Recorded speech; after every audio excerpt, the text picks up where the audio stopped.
आप सभी का मैं फिर से स्वागत करती हूँ अपना YouTube channel English point classes पे।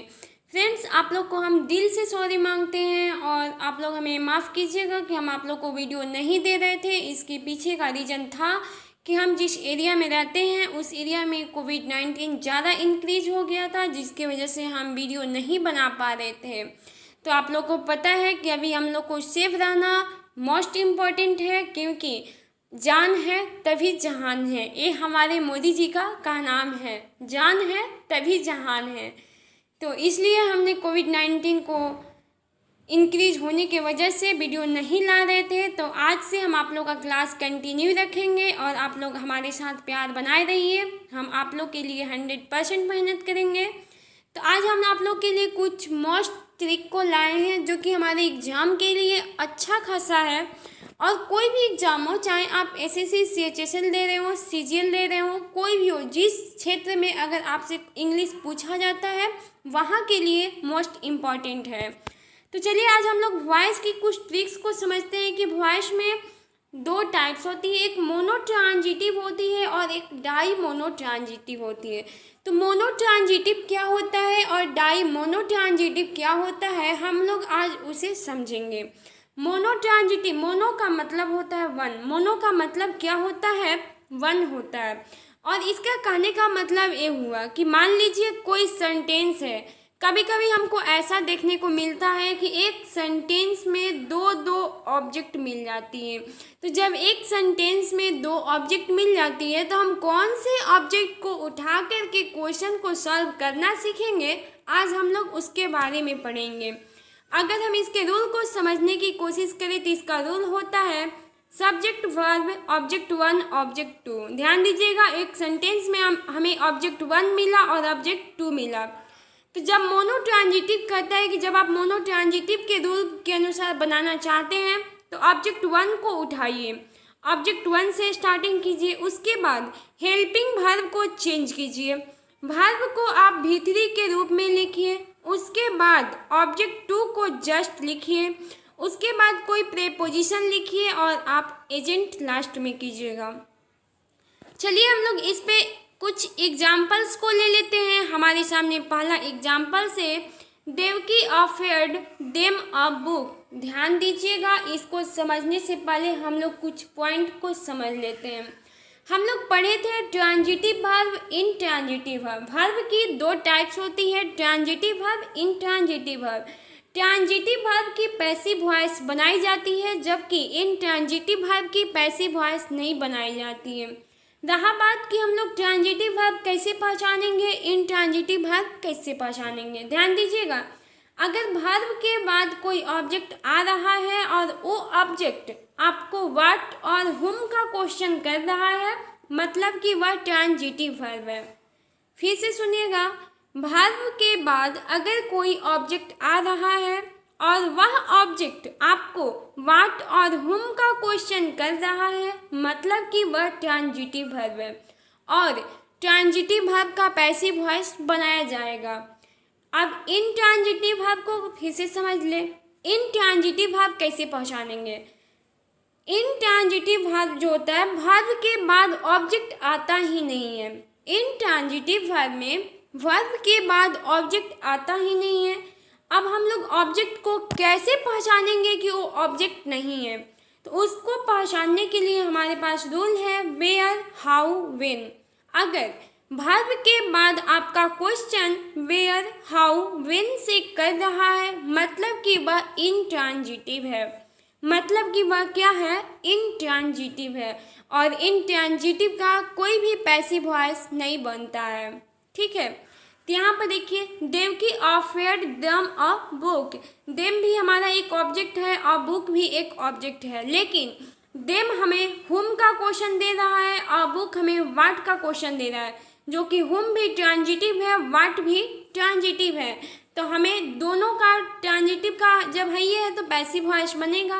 रूल के अनुसार हम लोग ऑब्जेक्ट वन को उठाते हैं। ऑब्जेक्ट वन हम लोग कभी भी वॉइस बनाते हैं तो उसको चेंज करते हैं, जैसे कि मी हुआ तो मी को हम लोग आई में चेंज करते हैं वॉइस बनाने के लिए, अस है तो अस को वी में चेंज करते हैं, यू को यू में चेंज करते हैं। उसी प्रकार से यहाँ पे देम है तो देम को हम लोग किस में चेंज किए हैं, दे में चेंज किए हैं। दे के अनुसार यहाँ पे हेल्पिंग वर्ब चेंज हुआ है। यहाँ पे वर्ब का भीतरी प्रयोग हुआ है अफेयर्ड। उसके बाद हमें ऑब्जेक्ट टू को यहाँ पे लिखा गया है। ऑब्जेक्ट टू को यहाँ पे लिखा गया है अ बुक बाई। बाई इसलिए लगा हुआ है क्योंकि यह लिविंग सेंस में है। लिविंग सेंस में हम लोग प्रेपोजिशन बाई का यूज करते हैं और देवकी हमारा एजेंट का काम कर रहा है। तो इस पूरे सेंटेंस को अगर हम लोग समझने की कोशिश करें तो मेरा सेंटेंस बन के ये तैयार हुआ है, they were afraid a book by Devki. Next question समझने की कोशिश करें तो नेक्स्ट क्वेश्चन है, the gate keeper refuse the boys the tickets.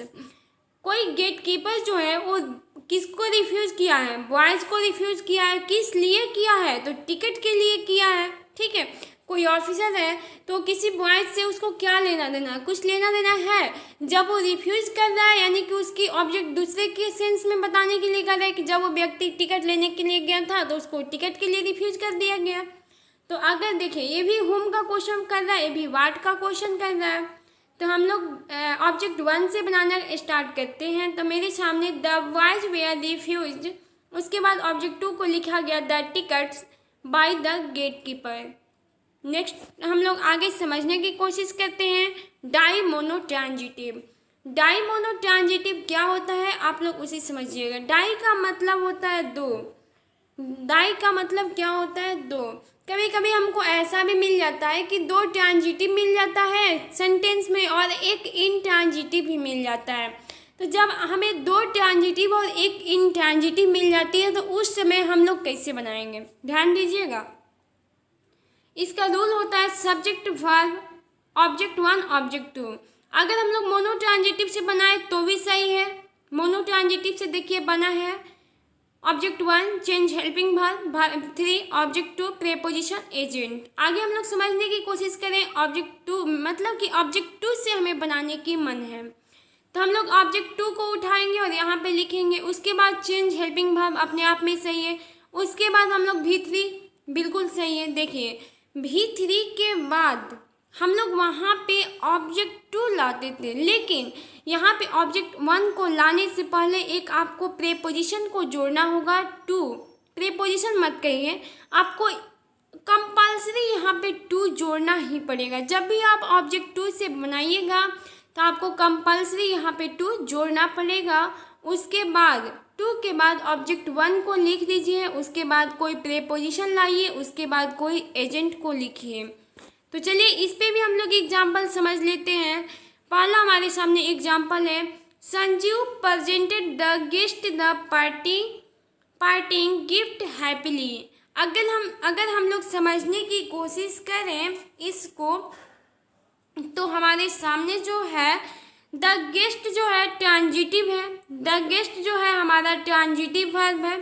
आगे हम लोग समझने की कोशिश करें द पार्टिंग गिफ्ट जो है वो भी एक ट्रांजिटिव है, लेकिन हैप्पीली जो है इनट्रांजिटिव है, इनट्रांजिटिव वर्ब है। तो इनट्रांजिटिव वर्ब का कोई पैसिव वॉइस बनता ही नहीं है, जबकि ट्रांजिटिव वर्ब का ही पैसिव वॉइस बनता है। तो अगर हम लोग इसे बनाने की कोशिश करें तो हम लोग ऑब्जेक्ट वन से बनाएं या ऑब्जेक्ट टू से। चलिए हम लोग डाई मोनोट्रांजिटिव पढ़ते हैं तो ऑब्जेक्ट टू से बनाते हैं। The parting gifts were presented, इतना तक तो सही है कि ऑब्जेक्ट टू को उठाए, फिर उसके अनुसार हमें चेंज हेल्पिंग वर्ब किए, उसके बाद भी थ्री किए। देखिए भी थ्री के बाद हमें टू लगाना कंपल्सरी है। उसके बाद हमें ऑब्जेक्ट वन यहाँ पर लिखे, उसके बाद कोई एजेंट लगाए, कोई एजेंट नहीं, कोई प्रेपोजिशन लगाए, उसके बाद हम कोई एजेंट को लगा दिए। तो इस टाइप से हमारा क्वेश्चन क्या हो जाता है, रेडी हो जाता है। वॉइस में ही कुछ एक और टाइप्स आता है जो इंट्रोगेटिव सेंटेंस होता है। अगर हम लोग इंट्रोगेटिव सेंटेंस को बेसिकली टाइप्स को समझने की कोशिश करें तो यह टू टाइप्स की होती है। पहला जो होता है क्लोज इंडेड होता है। क्लोज इंडेड क्या होता है कि जो आपको यस और नो में क्वेश्चन करेगा। क्लोज इंडेड आपको यस और नो में क्वेश्चन करेगा। जैसे हम कहें क्या आपने खाना खाया, तो आप हमें यस या नो दीजिएगा। हम कहें क्या आप कल रात को स्टडी किए थे, आप हमें यस या नो में ही आंसर दीजिएगा। तो जो भी व्यक्ति यस या नो में आंसर दे रहा है मतलब कि वह क्लोज इंडेड में आपसे क्वेश्चन पूछ रहा है। अगर हम लोग इसका रूल समझने की कोशिश करें तो helping verb subject main verb object होता है। अगर देखिए क्लॉज इंडेड का जब हमें पैसिव वॉइस बनाने की होगी तो इसका होगा चेंज हेल्पिंग वर्ब, उसके बाद ऑब्जेक्ट आएगा, उसके बाद भी3 आएगा, उसके बाद कोई प्रीपोजिशन आएगा, उसके बाद ये जो सब्जेक्ट है इसका कोई एजेंट यहाँ पे लिखा हुआ मिलेगा। तो इसके अनुसार हम लोग यहाँ पे समझ लेते हैं do you know this place. तो हमने पहले तो चेंज हेल्पिंग वर्ब को चेंज करेंगे तो यहाँ पे चेंज कर लिए, उसके बाद ऑब्जेक्ट को लिख दिए दिस प्लेस नो, उसके बाद टू यू, टू हमारा कोई प्रीपोजिशन है और यू हमारा ये वाला एजेंट का काम किया है। आगे हम लोग समझने की कोशिश करें must we end the word. अगर हम मस्ट को देखिए, मस्ट को जैसे कि तैसे लिख दिए, द वर्ड से फिर बनाए और बी एंडेड बाई अस, ये हमारा बन के रेडी हो जाता है। आगे हम लोग समझने की कोशिश करें तो ओपन एंडेड आती है। ओपन एंडेड का मतलब होता है कि यह बहुत टाइप से क्वेश्चन पूछ सकता है, ठीक है। जैसे हम कहें कि आपने खाना में क्या क्या खाया, तो आपके पास अगर हमारे पास 4-5 लोग हैं तो सभी लोगों का अलग अलग आंसर होगा कि हमने ये खाया, हमने वो खाया, सबका तो सेम नहीं होगा। तो ओपन एंडेड यही होता है कि हर किसी का आंसर अलग अलग होगा, सबका आंसर सेम नहीं हो, यानी कि यस नो में ओपन एंडेड क्वेश्चन को नहीं करता है। अगर हम लोग इसको समझने की कोशिश करें तो इसका रूल होता है question word helping verb subject main verb object. अगर हम लोग इतने को कायदे से समझने की कोशिश करें तो यह सेम है क्लॉज एंडेड का, यह क्लॉज एंडेड का क्या है, सेम है। जब हम इसका पैसिव वॉइस बनाएंगे तो क्वेश्चन वर्ड, उसके बाद चेंज हेल्पिंग वर्ब आएगा, उसके बाद ऑब्जेक्ट भी3 प्रीपोजिशन कोई एजेंट आएगा।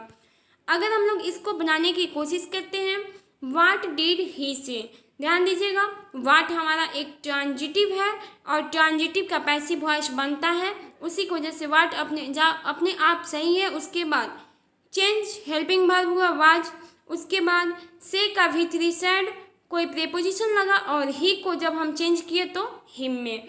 तो फ्रेंड्स आप लोग को 2 एग्जाम्पल जो है होमवर्क में दिया गया है, होमवर्क में दिया गया है, आप लोग हमें कमेंट बॉक्स में ज़रूर इसका सॉल्यूशन कीजिएगा, तब मुझे भी लगेगा कि नहीं आप लोग को कुछ वॉइस में समझ में आ रही है, क्योंकि हर क्वेश्चन में वॉइस से क्वेश्चन पूछी जाती है, हर क्वेश्चन में वॉइस से क्वेश्चन पूछी जाती है।